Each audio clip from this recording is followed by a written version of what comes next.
Hello, everyone, and welcome back to another episode of the Movie Nights Roundtable. It is great to join you here live. I am Dalton Burdett with the amazing Nicholas Arrecchio. Nick, how are you, my friend? I'm doing good. How about you, buddy? Always good to be here doing the show with you. Guys, we have a very interesting show for you guys. We have some follow-ups on some stories we've done in the past couple weeks. We have Nicholas Holt and David Leitch teaming up to do a heist movie. That sounds amazing. And is Glenn Powell possibly going to be joining a Texas Chainsaw Massacre reboot? So many questions. Hopefully we get answers soon. We'll dive into all of that. But like I said first, we do have some follow-up stories that we wanted to address from things we'd previously been taken from the trades and being reported that we want to dive into now. Let's run over to Nicholas's amazing PowerPoint. Woot woot. First follow-up. I had to come up with a new layout. We had a new segment. Super fun. The first follow-up is that it has been confirmed by the trades that Linda Cardellini will star as Jason Voorhees in A24's Crystal Lake series on Peacock. This was originally reported by Jeff Snyder in the In Snyder newsletter, and I believe Hollywood Reporter was the trade that eventually ran with it. We figured this was true considering that Jeff Snyder's reporting is usually on point, but it has been officially been confirmed by a trade. I wonder if they're going to be releasing something soon with Linda Cardellini, and that's why that they're, announcing this now. But that has been confirmed, and also... I mean, there's some interesting things about that, though, just to touch on. No, please go on. So, do you think that this is going to be more her story then? I feel like... Well, I know that... Yeah. Whatever it is, the whole first movie was technically her story. And if they're doing something that's related to that first movie, whether it be a prequel or just something, obviously it's not going to be exactly, if it's not a prequel, then it's not canon to what we've seen before in the other films. If it is a prequel, then I think it will most obviously be her story with maybe we even see young Jason drown, but that would be interesting. But I'm interested to see how it plays out overall, though. Because Chucky was really the only horror series that was and Peacock's had Exorcist and Halloween and everything, but those have gotten such mixed results. So I'm wondering if no one wanted to do another horror series. So I wonder with the success of Chucky, if this is successful, if we're going to start seeing that churned out. Well, I think the main reason it happened is just because they still haven't fucking figured out the film rights for Jason. So they wanted to do something relating to this world, and this was I think live action series was one of the only rights options available. And so that's kind of the route they're going on. I think that's why they also can't call it Friday the 13th, is because of the rights issue. Mm-hmm. No, that makes sense. It was just, I don't know, it's just I feel like it's going to be a Oppenheimer moment if this is really, the Oppenheimer meme. Well, here's the problem. They had Ash vs. Evil Dead, not Peacock, but just them as in us, the world. Just in general. We had Ash vs. Evil Dead. The unfortunate problem is nobody fucking watched it. I own the whole series on Blu-ray. It's one of my favorite series, period. It's the perfectly blended horror and comedy. And hopefully, what would be the best outcome? If this series is so good, somehow, some fucking way, they convince Bruce Campbell to come out of retirement and we get a 4th season of Ash vs. Evil Dead. That would be dream scenario. It's that, right? And the last Exorcist movie did not do well. Well, I think it did well, but it wasn't critically well received, correct. And they have the Mike Flanagan movie coming out, but to me, it just seems like The Exorcist, out of all the Friday the 13th, Jason, that's the most ripe for a serialized episode of the week, demon of the week type scenario. Yeah, I think it's just interesting that they haven't delved into that more. Yeah, no, that's true, and I'd be interested to see what happens after the Mike Flanagan movie. Maybe they do some sort of TV thing. I prefer things on the big screen, but I think I need to see a trailer for Crystal Lake before I'm really fully on board. A24 is involved, so I feel like that's not nothing. This is true. So we'll kind of see how it goes. I know that there was a big falling out with Brian Fuller, though, if I'm not mistaken, but we'll see how it goes.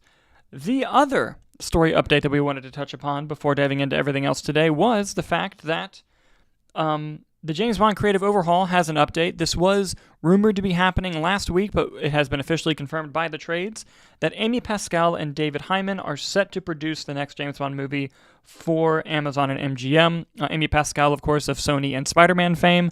And, of course, as I'm getting into this, what David Heyman did is leaving me, Nick. I'm hoping you remember at the moment. Harry Potter. Harry Potter. Thank you. Yes. He helped develop But I mean, the Harry Potter if series. you look past Amy Pascal's Spider-Man involvement, she also did Little Women and Challengers. She was also involved in. Yes, this is true.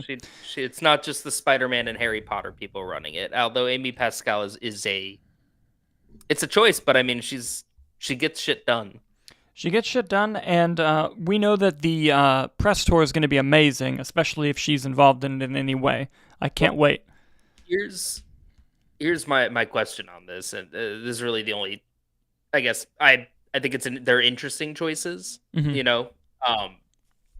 But like there was that rumor a while back about Josh O'Connor being Bond.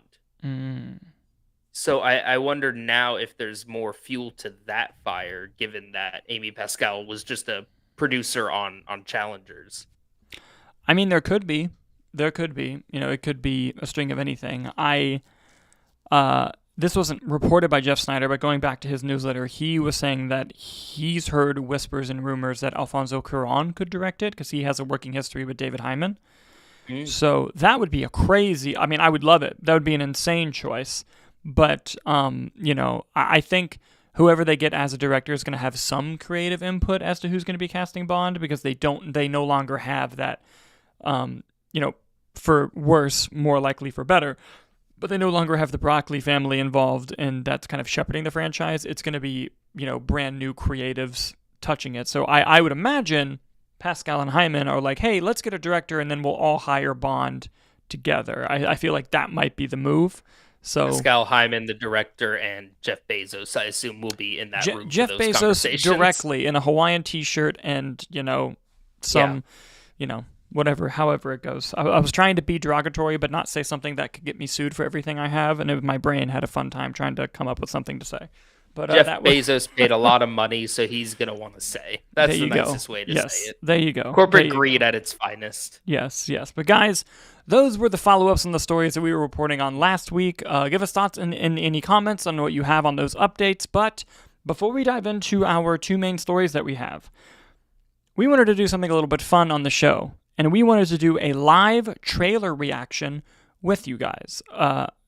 The trailer has come out for Final Destination Bloodlines. And anyone who's watched this channel for any number of years knows that I have a stupid love in my heart for the Final Destination franchise. All of them. I have all of them on DVD. I have not upgraded to Blu-ray because I know when they release this movie, they're going to release that 4K with all fucking 6 of them, and I'm going to buy the shit out of it. I can't wait. I can't wait for when they start doing this. And the trailers come out.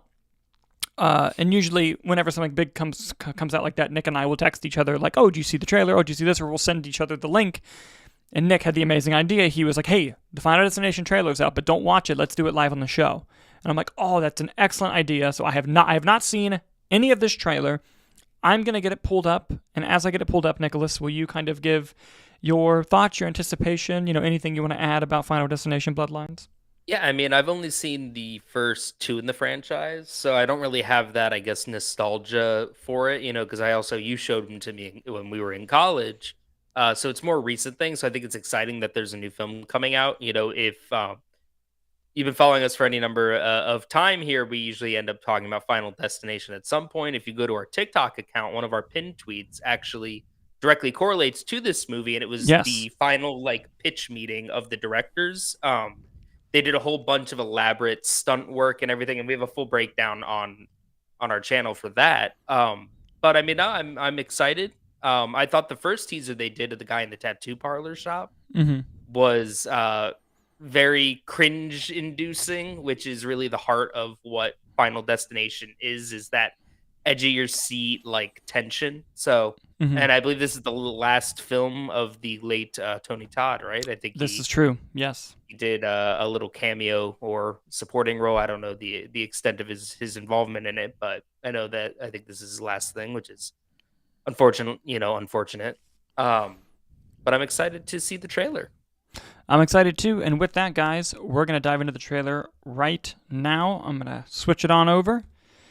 All right, Nick, I'm pressing play in 3, 2, 1, now. Something's got a hold on me here.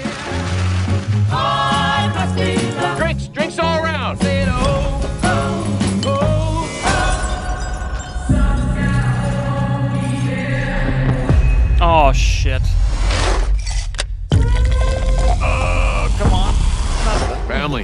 You don't get to pick the one you get. Just gotta love the one you got. I always knew this day would come. I got it. I don't think you got it. I held him off for years. Charlie! Get up here! Oh He's my a god. relentless son of a bitch. Won't stop till he finishes the job.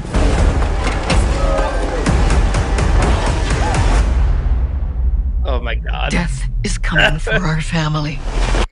I said, oh, oh, oh, oh, oh. Oh jeez. Oh.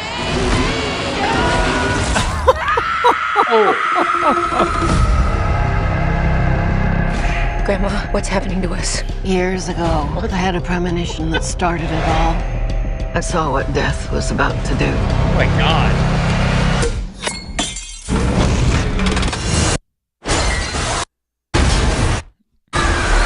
Yeah. I saved a lot of lives that night. Everyone needs to get off the dance floor! Lives that were never meant to be saved. But death doesn't like it when you mess with his plans. This book, it will show you everything you need to know to keep our family safe. It all started Got the with flag. Grandma. Death is coming for us because we were never supposed to exist. Watch out! Only by embracing death will it pass you by. Maybe Death's not actually coming for our family. Because that would be crazy. Good luck. Oh, let's go. Oh, dude, I'm stoked. I'm stoked as hell for that. That looks awesome. Oh, and we had theorized before when we talked Wasn't that about the guy from the first trailer? Yes, it was.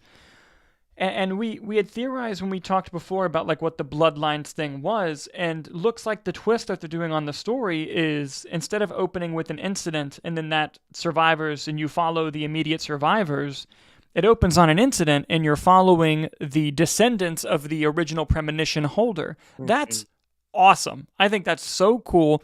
Although I thought like we were doing some crazy time shit because like that building they were in looked like it was from the fucking future.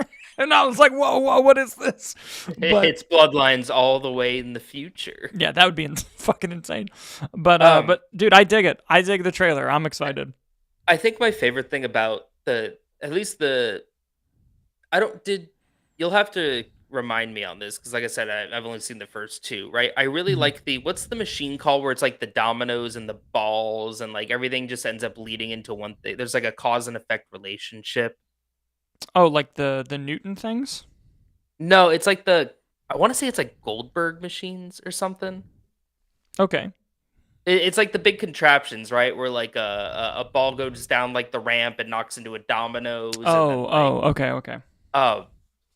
Are the kills always like that, or is Oh, that yeah. something new to this movie? Oh, Because I yeah. really love like that because you're just expecting right the glass in the cup, like oh that's just gonna get in someone's throat, and it's like nope, all these other little things are gonna happen, and someone's head gets run over with a lawnmower, Yeah. and you're like, well, how do we get to that point? Particularly the third and fifth movie have a ton of kills like that. A ton. And Hannah, my better half, is in the live chat saying she's hyped after that trailer. I am as well. I cannot wait. I cannot wait to see the movie. Yeah, I'm going to be watching that several times. Guys, what did you think of the Final Destination Bloodlines trailer? Please let us know your thoughts in the comments below as we move on to our main topic stories with you guys. And this first one is interesting. Now, it is well known around here that we love Nicholas Holt. Particularly, Hannah, my better half, loves Nicholas Holt. Actually had the pleasure of meeting him recently at MegaCon with Hannah. He was super lovely, super nice guy. But on top of all that, he is a phenomenal actor. And he's going to be playing Lex Luthor in the upcoming Superman film, which is very exciting. And something else that we're going to be seeing is just, more from him, considering he chooses a lot of projects that, he tries to work with interesting filmmakers or interesting ideas, like Renfield, I thought was a really unique and fun movie. Well, we know the next director he's working with, and we know the type of story that they're making. As Deadline is reporting, that Nicholas Holt will team up with David Leitch, director of such films as Deadpool 2, Bullet Train. He was a co-director on the first John Wick movie. He directed Atomic Blonde. So we can assume it's probably going to be an action flick, but more importantly, specifically, it is a bank heist movie. That's what we're talking about. Give us more of that shit. As I mentioned before, David Leitch has... Oh, The Fall Guy. I forgot about The Fall Guy. And Bullet Train and Deadpool 2. Amazon and MGM will be producing. Hopefully they put it in fucking theaters, for the love of God. And let's see. Oh, yes, Juror number 2. And I never saw The Order, but I heard it was quite good from many people. Nosferatu, of course. And the Deadline article's there. It's also in the description if you want to read the article yourself, which I, encourage. And we have some excitement for Nicholas Holt in the chat. And yeah, this is, a great idea in my eyes. I like David Leitch as a director. I love Nicholas Holt as an actor. And just knowing that there's going to be a bank heist action thriller that exists with these two collaborating, I'm all for it. And I think David Leitch recently has started to lean into more of his comedic elements, not only with Deadpool 2, obviously, but with Bullet Train and The Fall Guy. They were more kind of like action comedies, action romances. And I'm down for it. I'm down to see the cast as it fills out. I think that David Leitch is one of those directors where he's always made really good films, and I want to see him make like a great film, and maybe this can be the one. Bullet Train has great moments, but I don't think he's made like a great film, if that makes sense. He's always made entertaining movies. Yes. Which I think is an accomplishment on its own. And Hannah says in the live chat, maybe another Aaron Taylor Johnson and Nicholas Holt crossover in your best dreams, honey. I'm sure you'd love that. And I would love it too. Watch, it's going to happen tomorrow. Variety reports Aaron Taylor Johnson joining the film. Aaron Taylor Johnson was just in Fall Guy. And Bullet Train. And Nosferatu. at the very least, it's a cameo. Yep, that's true. That is true. Yeah. No, I think it's a great. Nicholas Holt's a great actor. We had on the show recently. We just did the episode about underrated actors, and my cousin texted me after the show, and he was like, "Nicholas Holt," and I was just like, "Hell yeah!" Zach Bonnick in the chat says Aaron Taylor Johnson as Bond. Zach Bonnick. That's a casting. I would love it. I would love Aaron Taylor Johnson as Bond, especially I don't think they would ever let Bond have a mustache. But dude, the mustache he had in Bullet Train was so perfect. If he could keep that mustache, I'd almost like an Aaron Taylor Johnson villain. Bond villain could be fun. Only if he's just doing the same performance as Craven. I won't accept it any other way. No. Even better. Michael Cera as Bond? Michael Cera. That's the key right there. No, I want Aaron Taylor Johnson to play Russell Crowe's portrayal of the villain from Craven, but as a Bond villain. That's what I want. That's what I want. There's a lot of layers to that. Yes, there's so many. No, but Nicholas Holt's coming off while an underrated actor. He's coming off I would say he's a great actor, phenomenal performer. And you could put him in a different variety of movies too. Like you just said, Renfield and Nosferatu are two different vampire movies of the same. Couldn't be more different, Exactly. And he can adapt to that. He was great as Young Beast, in the X-Men movies. It's my favorite X-Men character. But he's coming off a great year with Clint Eastwood's Juror number 2, with The Order, and with Nosferatu itself. I personally really liked The Order.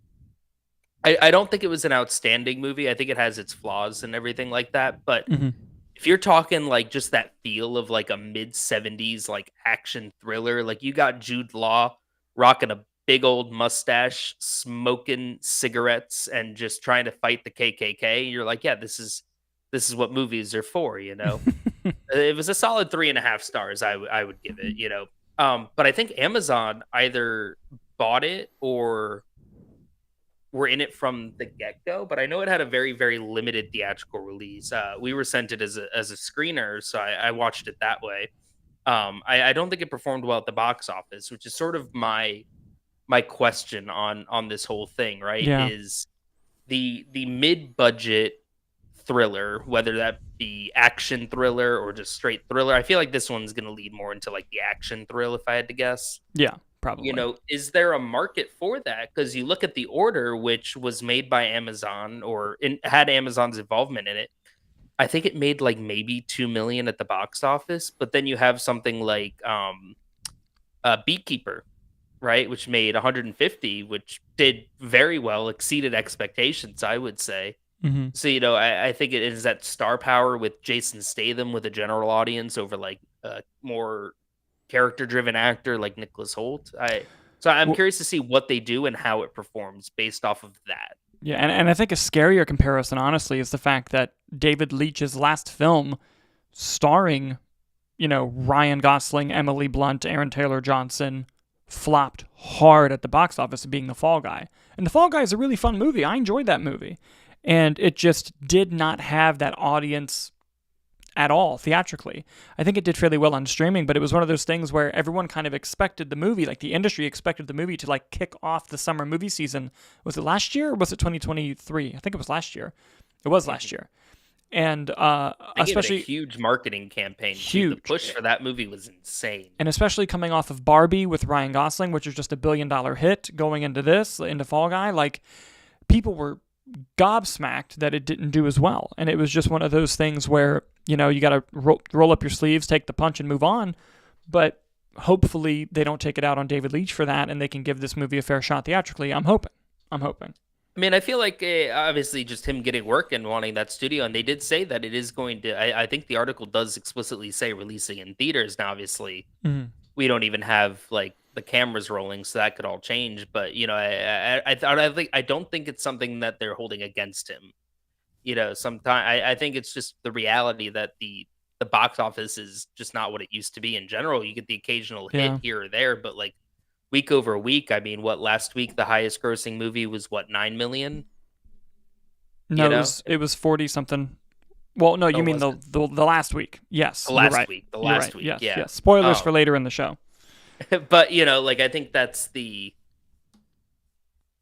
don't know. I think it's the hard thing is, right, the way to make money right now is you would think releasing all these mid-budget movies, right? Horror is tried and true. 10 million gets you 100, you know, but the mid-budget comedy, the mid-budget thriller, all these things, you know, in theory sound great, but no one's going to see them.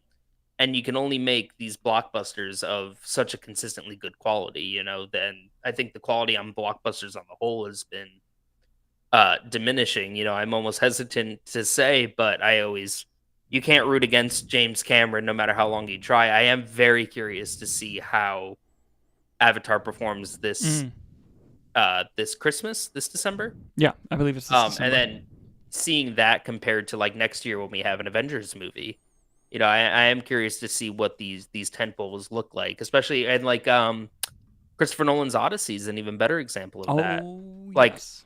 Oppenheimer made so much more money than it should have. Mm-hmm. I mean, I think it's a very good movie, but like if you're thinking like, a 3.5 hour biopic about Oppenheimer, you don't think $1 billion at the box office. Exactly. And I think the big test of how alive is the box office is this summer we have Jurassic, Superman, and Fantastic Four. I think if all three of them underperform, the box office is in big, big trouble. One of them statistically probably will underperform, but if all three underperform, bad news. Zach Bonnick in the chat is saying that he loved Fall Guy and he wanted to know what came out around Fall Guy. Here's the thing that's crazy, Zach. In May of last year, almost no one cared about going to the movies. They didn't really start going until June and July when those summer films started coming out, particularly with Deadpool and Wolverine, which made a lot of money. But in May, you had movies like The Fall Guy, Kingdom of the Planet of the Apes, If, Furiosa, which also historically flopped, and Godzilla Kong: The New Empire. And of all of those movies, the one that did the best, if I'm not mistaken, was actually Godzilla Kong: The New Empire over Planet of the Apes, Furiosa, and Fall Guy. You also had the re-release of Phantom Menace, which did better than it should have. And you have, you know, a ton of other smaller films that came out. But in terms of like big blockbusters, almost no one was going to the movies in May, which was really insane. people don't go to the movie theaters that much anymore, and I guess you got to kind of look at the calendar and go, if you have a family or if you have a date, like, it's still not that cheap. So, like, if there was let's say a father, a mother, and a 17-year-old who want to go see Deadpool, let's see, that's like 15 times 3 plus popcorn and drinks. Like, you're probably spending almost $100, maybe even more, going out to the movies, and they're like, all right, well, we have Deadpool in July. They will go again at Christmas, I guess. So, it's one of those things that shit's just getting out of control. But more people should have watched Fall Guy. More people should have watched Furiosa, and I'll die on that hill. It was crazy how much little money that movie made. But, I think this summer with Superman, Jurassic, and Fantastic Four, and even Thunderbolts, I think seeing how they will perform will be a huge tell of where the box office is going to be at. I agree. I'm just typing as well, so it's just in the chat as well, all the names you said. That's why I'm typing so much. Kingdom of the Planet of the Apes is a long title. It is. It's an incredibly long title. But yes, guys. Oh, go ahead. Yeah. Oh, no, I mean, I think that was it. I think it's just a hard market for a mid-budget movie to thrive. And it's all streaming's fault, and I'll die on that hill as well. But, guys, what do you think about the fact that there's going to be a potential awesome or bad bank heist action thriller movie directed by David Leitch and starring Nicholas Holt? Let us know in the comments as we move on to our next story. Before I do that, because it's related, Zach Bonnick in the live chat is saying 28 years later too, horror films have been dry. Here's the thing. They may have been dry, but they all perform well compared to their budgets. Horror is one of the few old reliables that you can rely on to make your money. And 28 years later does look great. The trailer is fantastic. And I'm hoping that it's good and that it can make money this summer as well. Good point bringing that up. Speaking of horror, even just this year, though, like, I really liked Hard Eyes. I did too. If you look at things like The Monkey and Companion, I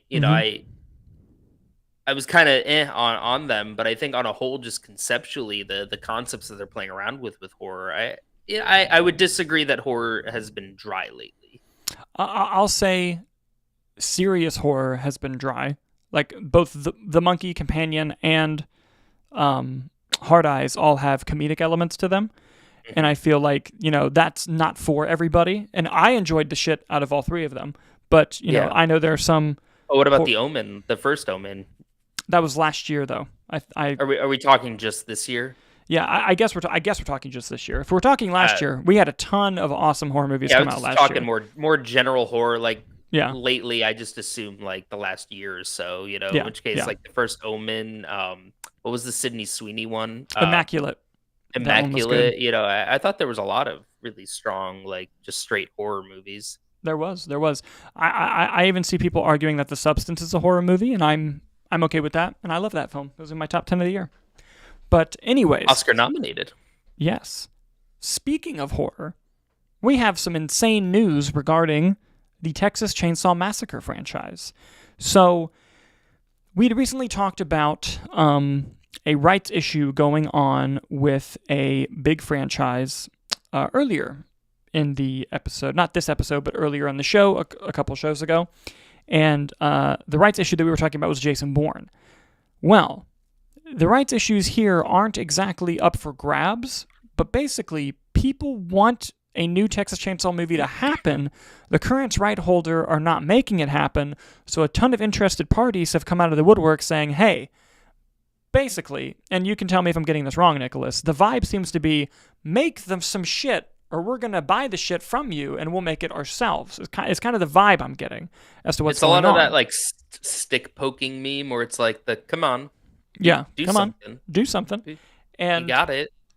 It's possible, which is hence the question mark in our little thumbnail here, it's possible that Glenn Powell joins the Texas Chainsaw Massacre reboot. And I'm going to kick it over to you here in a second, because you did a really great rundown of the article when we talked about it earlier. But from the Deadline article, the rights are owned by Verve, I believe it's pronounced, since 2017. J.T. Malner, who directed Strange Darling, is interested in writing and directing. And if that happens, Glenn Powell is interested. So essentially, J.T. Malner and Glenn Powell want to work together. J.T. Malner wants Texas Chainsaw Massacre. And Glenn Powell said, great, Texas Chainsaw Massacre. I'm in. I just want to work together. Let's do it. And you have that all happening. It's like, whoa, whoa, whoa, very interesting. But, Nick, as you mentioned when we spoke earlier today, what else is in the mix going on with these rights and people wanting to make this film? And things we shouldn't count out.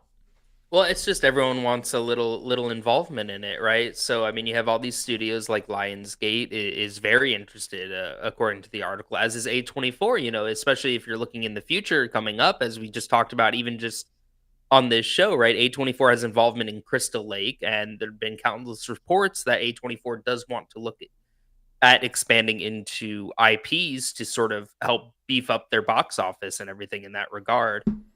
So they say, don't count out Lionsgate and A24 to be bidding on this for their ideas. But the other one they brought up was also Neon, who's had a great run of it. I mean, they just won an Oscar for Anora, and did they do Everything Everywhere All at Once as well? So they got 2 Best Picture. That was A24, but Neon was Parasite. Neon was Parasite. That's Neon is distributing Life of Chuck.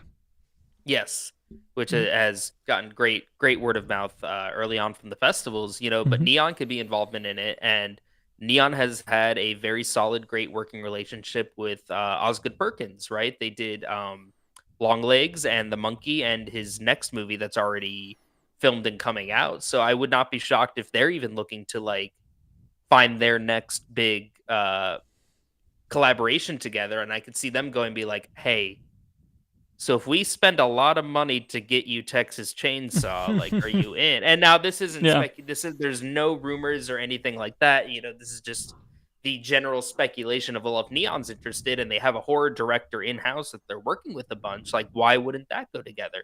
Yeah, and if you ask me, Osgood Perkins' Texas Chainsaw is a very interesting concept. And I think he references a lot of great classic horror movies in his movies themselves, so I could see that being something appealing for him. And it's just connecting the dots, is essentially what you and the article were doing of if this party is interested and these people work together, then this could clearly happen. And if this doesn't happen, this doesn't happen. Meanwhile, the rights holders are just sitting on their hands being like, la da da, we're not making any fucking Texas Chainsaw. And everyone around them is like, make some fucking Texas Chainsaw because we want to make it. And it's like, well, they're sitting on their hands, right? Because they're just like, I'm going to let them all argue amongst themselves and they're just going to outbid. And if I get everyone involved in this, then that price is going to skyrocket, which is sort of the interesting thing to me about the JT Molnar of it all. Is his last film with the writing partner who they said would be involved in this as well was Strange Darling, which was only made for about $4 million. Is my understanding was the budget on that, and it's not the first time that we would see maybe a massive scale up, right, in budgeting, right? Look at Cop Car was maybe not a lot, John Watts' first film, and then he went on to Spider-Man Homecoming. So it's not unprecedented anything Taika Waititi did before Thor Ragnarok, But I think it's an interesting thing to consider, because is he someone that wants to take it low budget and wants to trim away all the fat and stuff? In which case, can they afford Glenn Powell? And would he be willing to take that cut if that's the case, or are they going to overpay and oversell, and we're just going to have another inflated budget? Well, I think it all depends, and you bring up a lot of good points. And I don't think the budget would be too inflated, especially if Neon or A24 get their hands on it. Now, if Lionsgate gets their hands on it, who knows what horrible decisions they could make financially, because, man, do they need a hit badly. They better hope to God Ballerina makes money this summer. But what you bring up is, I think Glenn Powell would take a pay cut, especially if it is an incredibly low-budget film. Now, if Lionsgate or whoever brings out the money truck, he's going to ask for the money. But if his whole thing is, I want to work with this filmmaker who made, he's aware that filmmaker just made a $4 million movie. So it's like, that's all going to, and I'm sure with a horror movie, he's going to get some box office back-end deal that's going to help him out if the movie's successful, which he thinks he can make it successful by starring in it. I do want to address a couple things in the live chat really quick. Hannah mentions that she's not a fan of Glenn Powell maybe joining Texas Chainsaw. Understandable. I think it's a great idea, especially because when I look at that man, I think about Texas, let alone chainsaws and massacres.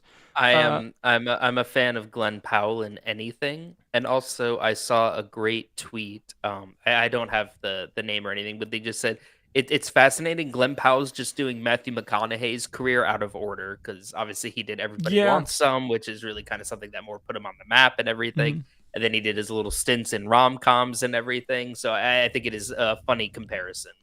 No, it is. And speaking of Matthew McConaughey, where did he get his start? The Texas Chainsaw Massacre remake. So it's all connected.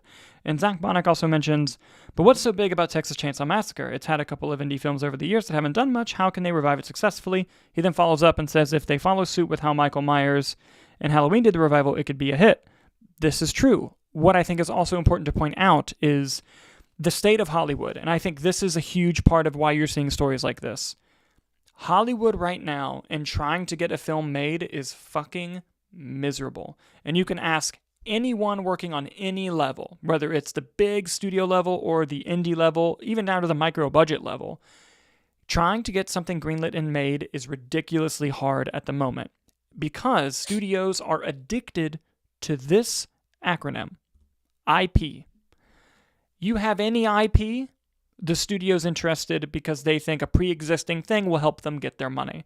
The Fall Guy, yes, it failed spectacularly, but the reason that movie was even greenlit and happened, despite the stars attached, was because The Fall Guy was technically a TV show from the 60s and 70s. It was an IP. That's likely the whole reason it got greenlit in the first place. So you have all of these companies who have these rights to IP, who it's the only thing that studios are funding or even taking risks on. Used to not take risks. Used to take risks on things that weren't IP. Now they're taking risks on IP and only greenlighting IP, intellectual property. For anyone, in case anyone doesn't know what I'm saying, intellectual property, a pre-existing thing. Now, something Nick had pointed in our little PowerPoint here that I do want to bring up is the trajectory of the critical reception of the Texas Chainsaw Massacre movies. Here you have a list, and just in case you can't see it here, the original Texas Chainsaw holds an 84% on Rotten Tomatoes critic-wise because it's a fucking fantastic movie, and I believe it is in the National Film Registry in the Library of Congress, and it deserves it. Then you have, they're out of order, but you have just a ton of Texas Chainsaw Massacre movies that have all done poorly critically. I believe the last one they did was even a streaming release, if I'm not mistaken, direct to streaming. It was, I believe it was a Netflix release. Yeah. By the way, the Texas Chainsaw Massacre Part 2 from 1986, that movie, I haven't seen the whole thing, but I actually this is back when I was still in film school. My professor at the time was talking about how there were some directors who loved to take sequels and just do something completely crazily different with it. Like we just saw an example with Joker 2, didn't work out very well. Didn't work out well with Texas Chainsaw Massacre 2 because Texas Chainsaw 2 is directed by Tobe Hooper, the same director. And wait, I think I got that right. I think it's Tobe Hooper. I hope so. Anyway, I will fact check. if you watch the first 15 minutes of Texas Chainsaw Massacre 2, it is the zaniest comedy horror you've ever seen.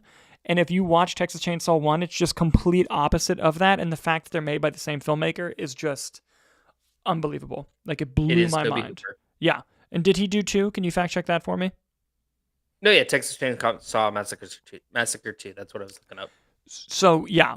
Crazy. Just from the opening sequence I saw. Just look up the opening sequence to this movie if you have time, anyone listening, and just be like, oh, wow. And know that if you haven't seen the first one, the first film is nothing like that at all.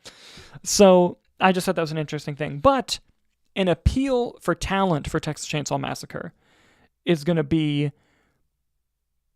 Jessica Biel, Matthew McConaughey, Alexandra Daddario, tons of people. Renee Zellweger in 1995 with Matthew McConaughey. Mm-hmm. Tons of people have gotten their careers either started or kickstarted by starring in this franchise. It has this little magic luck to it. And so that could attract other talent to want to be in the film and be a part of that staple of history of these films. Zach Mana commented, same for Evil Dead. In a way, although I think that Sam Raimi is just a wacky dude, and even in the first Evil Dead, as horrifying as it is, the Deadites were still dickheads. Like they were just such dickheads, in that that was partially funny, and then 2 dives into the comedy a lot more. I think Evil Dead 2 is no shit, probably a top 10 best movie of all time. I think that movie's crazy good, and it blows my mind every time I watch it as to how that movie even exists. I love Evil Dead 2. And of course, Army of Darkness dives into full comedy. And then I love the 2013 film that's full horror again. I loved Evil Dead Rise and the TV show. Loved them all. Hannah also commented on Evil Dead. Yes. So, But I think that, right, that Evil Dead's a great example for this point, right? Is that one, it's the safe bet, right? All these studios with these existing horror IPs, right? The legacy sequels, the prequels, the origin stories, everything like that, right? They're the safe bets. They're milking the IP for everything that they have, right? And it's sort of this weird thing, right? Because horror, I always found to be like just a great ground for new directors to come in and experiment, right? Because the limits of horror are endless, right? You can do whatever you want with it.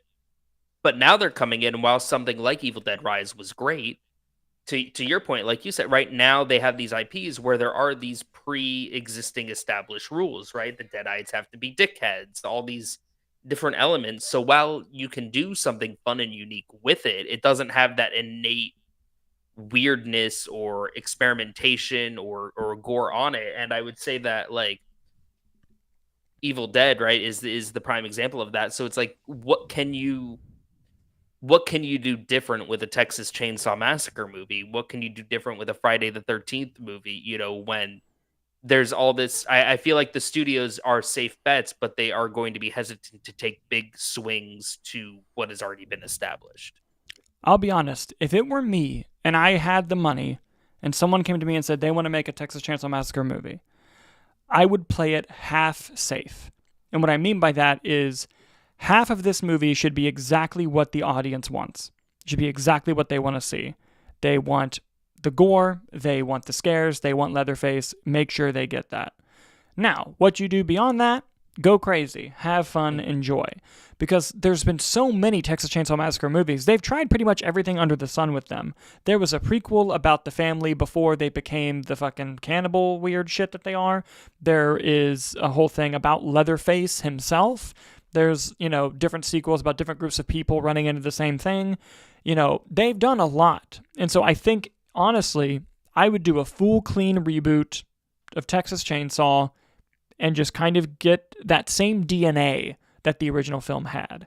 And what I mean by that is when you watch the original Texas Chainsaw, there is a grimy, gross feeling that you get just from the viewer. Like, just watching that movie, you're like, something feels fucking gross and wrong, just like from me watching this. And this is before anything violent happens.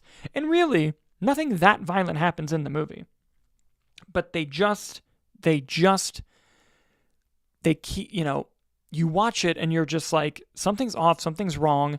And the way that movie builds tension, that is what really makes that movie work. The tension, the intrigue, the reveal at the end with the family, the Leatherface family, and what's going on.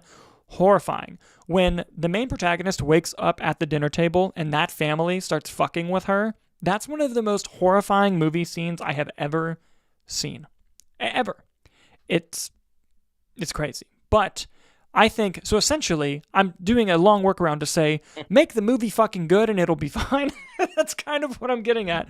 It's just, that's with anything. Yeah, exactly. I just exactly. like, you're going to have him running around chainsaw murdering on it. And, there's nothing wrong with that. That's why I go see Godzilla Kong, right? I want to go see the monkey fight the lizard, but to elevate it a little more, I just don't know what that in is, on that standpoint to elevate. It's a guy with a chainsaw that kills people, Mm-hmm.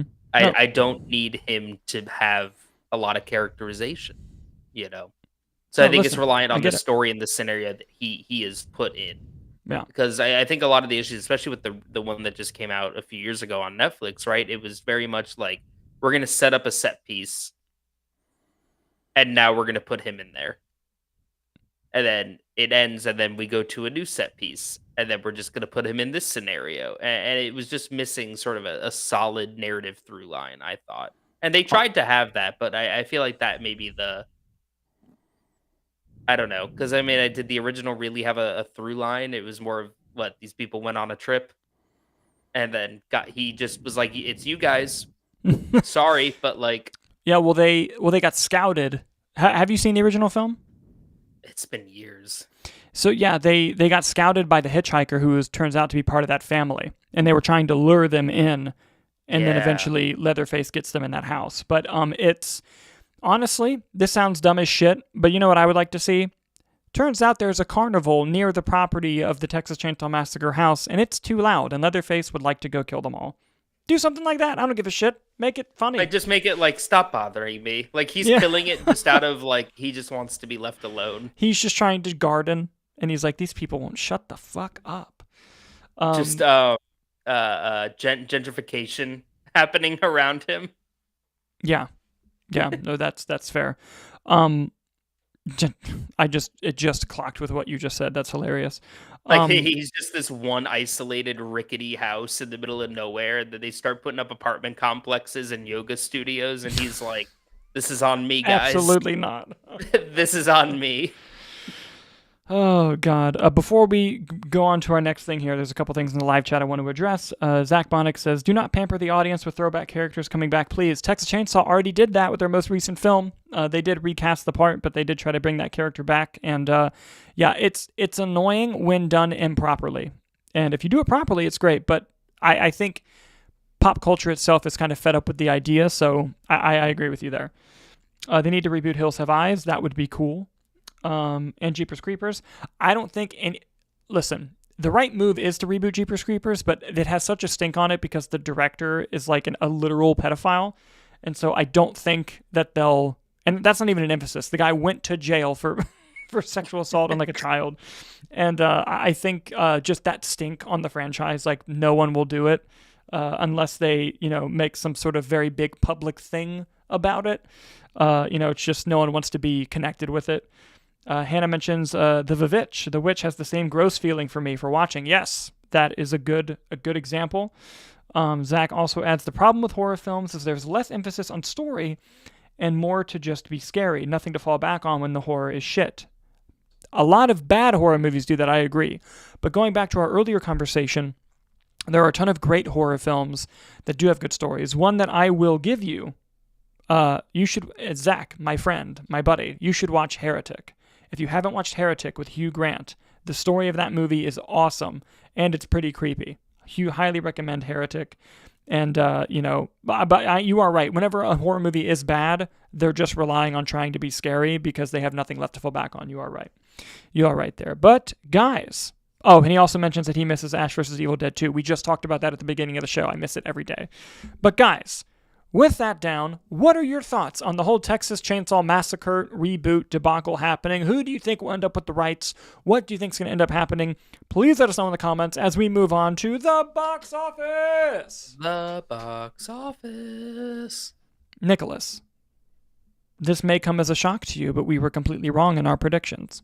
We got a couple of them. Yeah, we got a couple of them right. We both predicted Snow White would come in first. You correctly predicted Black Bag coming in second. That, dude, great fucking prediction. That was a crazy pull. I was riding off a word of mouth hype. Yep, and then I correctly predicted Mickey 17 would come in fifth, but that's about it. Let's pull up the actual box office now. As I get that pulled up, Nicholas, I'm going to cut to you. What made you decide Black Bag was going to be second? I think Steven Soderbergh's a great director. He's always willing to experiment. I also think that the Black Bag had a all-star cast, right? You had Cate Blanchett, and you also had Michael Fassbender in it as well, who I think are two very, very prominent lead actors and actresses. And I think the word of mouth was surprisingly positive. I wasn't a big fan of the trailer. I thought it looked a little cheesy and stuff, but as word of mouth got around, it got me more interested in the movie. I unfortunately have not had the chance to get out to go see it yet. But it was just this weird thing where I was like, I feel like it might creep up on there, and I feel like Novocaine was kind of running down that, like, everyone that I think was going to go see Novocaine probably had already saw it. So I felt like Black Bag may have established a new audience there. And that's fair. That's fair. I also haven't seen the movie. I'm manifesting that I will see it before the end of the weekend. I'm manifesting that I will do it. And I can't wait for that. But let's get into these actual box office results, shall we? As we mentioned before, here is the real top five. Snow White came in first, opening to $42 million, which seems like a great opening, but wait till you find out how much that fucking movie cost. Black Bag came in second, as you predicted, only dropping 44% from week 1 to week 2. And that was in its second week. Captain America Brave New World coming up in third. Hello. only dropping 29% from week 5 to week 6, making another $4 million. Novocaine came in fourth, dropping 58%, making another $3.6 million in its second week. And Mickey 17 came in fifth, making $3.6 million in its third week. I also want to point out Alto Nights opened to $3 million on a budget of $50. Oof. Because they had to pay Robert De Niro $20 million each. Yep. The Looney Tunes movie is still not doing great, which is unfortunate. But let's dive into some of these a bit more specifically. Snow White now has $87 million worldwide, which would be great for most other films, except for the fact that it was made for almost $270 million. My God, it's only 0.3 times that production budget. Unless this has Mufasa-level holds throughout its run. Because remember, a lot of people wrote off Mufasa because Mufasa opened lower than this and ended up making $700 million worldwide. However, I don't foresee that happening considering that mostly Mufasa opened at Christmas time, which is a huge movie-going time period for people to go. I would love for this movie to make some more money. I don't think any movie should fail. I just don't foresee that happening. I think this will definitely be a money loser. We'll call it that. Black Bag now has $24 million worldwide on a budget of $60, so it does have a while to go if it wants profitability, but that word of mouth is strong. We'll just have to see how strong it can be as we keep going on here. Let's see here. Captain America Brave New World is at 401. It passed $400 million worldwide. Congratulations, you've made more than Black Adam. It had a production budget of 180. It's at 2.2. This will ultimately also end up being a money loser for Disney, considering it's not even going to get to the 2.5 on that pretend budget that they're telling us it costs when we know it was more. Novocaine now has $21 million worldwide, and I don't have a budget for it. I mentioned a budget when we first did the opening. I could not tell you for the life of me what it was, but I imagine it has to make probably another $20 million total to get some profitability, and I'm not sure if that's going to happen. I did a quick Google search here. I'm getting Screen Rant, Wikipedia, and Wikipedia roughly saying, and Variety on a Reddit post. Okay. Roughly, I'm seeing 18 million. 18. Okay, so yeah, it still has a little while to go to get that profitability, but hopefully you can get there. I enjoyed that film. And Mickey 17 is at $110 million worldwide, but on a budget of 118. It's at 0.9 times that budget. This is also going to be a money loser for Warner Brothers. I think it'll end up maybe going a little bit over the production budget, and then some, maybe 1.2 it'll end with, but I think that's going to be about it for Mickey 17. And Warner Brothers and their, infinite fucking wisdom are putting it on premium on demand, probably starting Friday. So, fucking look for that. Fucking dumbasses. Let's see. I would talk about these other things, but I don't want to. Alto Nights, here, I'll dive into that. 5 million worldwide total on a budget of 45. Excuse me, I said 50. That ain't good, Chief. I believe that's Warner Brothers as well. My joke still stands. They had to pay Robert De Niro $20 million each. There you go. So that was 40. There you go. You're right. You're absolutely right. 2 De Niros? 2 wars? Nicholas, what are your predictions for the box office next week? Oh, man, I don't want to go first. Okay, I'll go first. Okay. If you see me on my phone, it's just because I'm pulling up what I have tickets for this weekend, because that reminds me of what comes out. Well, I know Death of a Unicorn and Working Man both come out. Ooh, Nick, this is going to be good. Okay. This is going to be good. All right. Fuck. This is hard. There's a lot of good stuff coming out. All right. Okay. Locked is out. I need to see that. What is Locked? That's the one with where Anthony Hopkins locks Pennywise in his car. Oh, the Sam Raimi produced movie. Yeah. Oh, that looked bad. I know. I want to see it very bad. Oh, The Woman in the Yard comes out too. That's horror. Damn it. All right. Oh, boy. What a weekend. Yeah. Here's what I'm going to say. All right. Hold on. What did Beekeeper open to? This is huge in determining this. This is a big moment here. Yeah. Beekeeper opened. Beekeeper made 150, so I imagine it had a pretty strong opening. It opened to 16. Okay. But that was in January. All right. Here's what I'm going to do. All right. I'm going to go Snow White number 1. I think it's going to probably do like a 60% drop, 65% drop. Take it down to like maybe just under 20, like 19.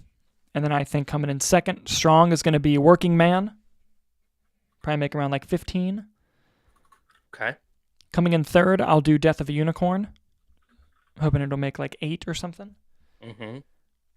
Next, we'll do Black Bag at 4th. And Novocaine 5th. Ooh, okay. That's what we got going on. All right, I'm gonna get really nutty with it here. I'm gonna go Go for Snow it. White number 1. Okay. I was gonna put Working Man number 2, but I'm gonna throw it for a curveball here, and I'm gonna go Death of a Unicorn. Okay. Now that being said, I'm gonna pause for a minute and look at the camera. That being said, the Hive is strong. Everyone go see Working Man. I know I am. And then I'm going to go Working Man. I'm going to follow it up by Black Bag again. And then I'm going to get nutty and I'm going to go Woman in the Yard. Okay. Bringing that horror movie up in 5th. I am. Novocaine's was sitting at what? 3.6 for this past week. And I feel like Woman in the Yard could probably get over another 50% drop, 1.5, let's call it. Okay. So that's where I'm at. All right. I'm down. I'm interested. We'll see how it goes next weekend. Guys, please comment your predictions for the box office next week. And if you're right, I'll shout you out on the show. With that being said, Nicholas, can you do some housekeeping before we leave? Of course. Well, as always, thanks for tuning in. And if you like what you saw today, please like and subscribe. We are close to hitting our 5,000 sub goal here. I think we're about 60 away. It might be less. It might be like 55 now. So anything you can do to help push that out there. If you're interested in just the audio only, if you don't want to see our faces, I totally get it. And you can find us on your podcasting app of choice, links to all our social media, and be on the lookout for some upcoming reviews, as we will be reviewing, I believe, Working Man should be coming out on the platform soon. We already do have a review out for Death of a Unicorn, so yes, we check that out. Yes, we did get to go to an early screening for that. And if you are watching us live, tune in to us live in a little bit, as Dalton will be reacting and discussing Daredevil Born Again episodes 5 and 6. Yep, I'll probably go live around, let's see, first episode will end at like 9:40, and then like 10:45-ish, 11 latest. I'll go live Eastern time. We'll stay up and we'll fucking get it done. Absolutely. Daredevil doesn't sleep, and neither do we. Correct. And guys, that'll do it for the episode today. As always, thank you so much for watching, and we will see you next time.